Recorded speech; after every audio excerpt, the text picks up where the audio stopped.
Welcome back. Today we have the fifth lecture of law of tort, and in this lecture we will discuss the most important definition, that is of Winfield, and he is also known as the father of law of torts, जिसे law of tort का father भी कहा जाता है. And according to him कि law of tort का क्या the authentic and the most correct definition would be and is that tortious liability arises from the breach of a duty primarily fixed by the law. This duty is towards persons generally, and its breach is redressable. Its breach is redressable by an action for unliquidated damages. ये मैंने reading इसका कर लिया, अब इसको समझते हैं ये कहना क्या चाहता है. So number one, if we discuss, पहला लफ्ज़ ही डिस्कस कर रहा है जो फ्रेशर साहब है, वो ये कह रहा है कि जो टॉर्टस लायबिलिटी है वो कहाँ से आता है, वो कब आता है.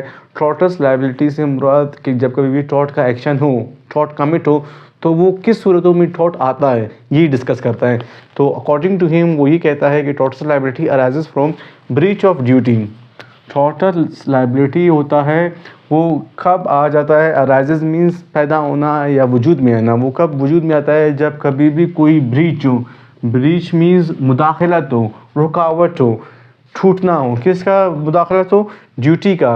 यानी कि एक ऐसा आपका जिम्मेदारी जो कि पहले से फिक्स है लॉ में.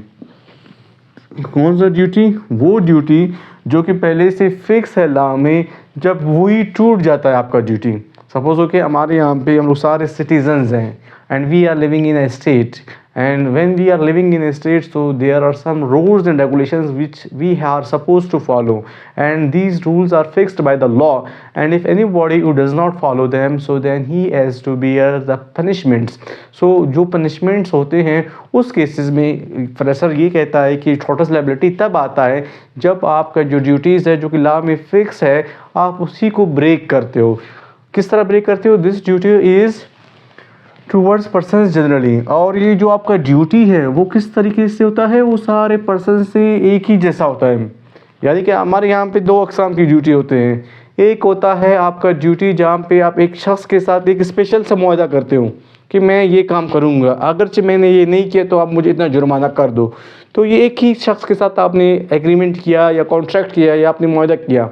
एक है एक ऐसा आपका कॉन्ट्रैक्ट, एक ऐसा एग्रीमेंट जहाँ पे सभी इक्वल है, जहाँ पे सपोज हो कि हमारे यहाँ अभी देखो हम रह रहे एक सिटी एक स्टेट में है, we are living in a state.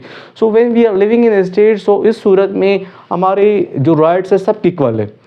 हमारे पास ये राइट हासिल नहीं है कि हम लोग किसी की प्रॉपर्टी में इंटर हो जाए. So this is fixed by law. ये लॉ ने फिक्स किया है पहले से कि आपके पास ये राइट हासिल नहीं है कि आप किसी दूसरे के प्रॉपर्टी में इंटर हो या किसी दूसरे का मूवेबल या इमूवेबल चीज़. मूवेबल से मुराद कोई गाड़ी, कोई मोटरसाइकिल या कोई लैपटॉप, कंप्यूटर, मोबाइल. इमूवेबल से मुराद कोई दुकान, कोई घर, कोई फार्म हाउस, उसमें आप इंटर हो या उसका मोबाइल को ले लो. क्यों? क्योंकि ये लॉ ने पहले से डिटरमाइन किया है कि आप if you are doing this things, so that is a wrong, and for this you have to bear the consequences, you have to bear the punishment.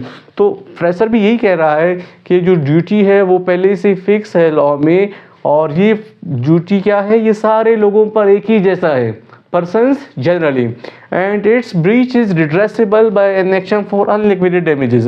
और इसका जो थर्ड एसेंशियल है वो क्या कहता है कि अगर से किसी भी शख्स ने इसको ब्रीच किया, ब्रीच मीन्स जो ये जो ड्यूटी है जो कि पहले से लॉ में तयशुदा है और सब लोगों के लिए एक ही जैसा है, जब कोई भी शख्स उसको ब्रेक करता है, उसको तोड़ता है या जो आपका राइट है उसको इन्फ्रिंज करता है, तब आप उससे क्या क्लेम करोगे? आप उससे अनलिक्विडेटेड डैमेजेस क्लेम करोगे.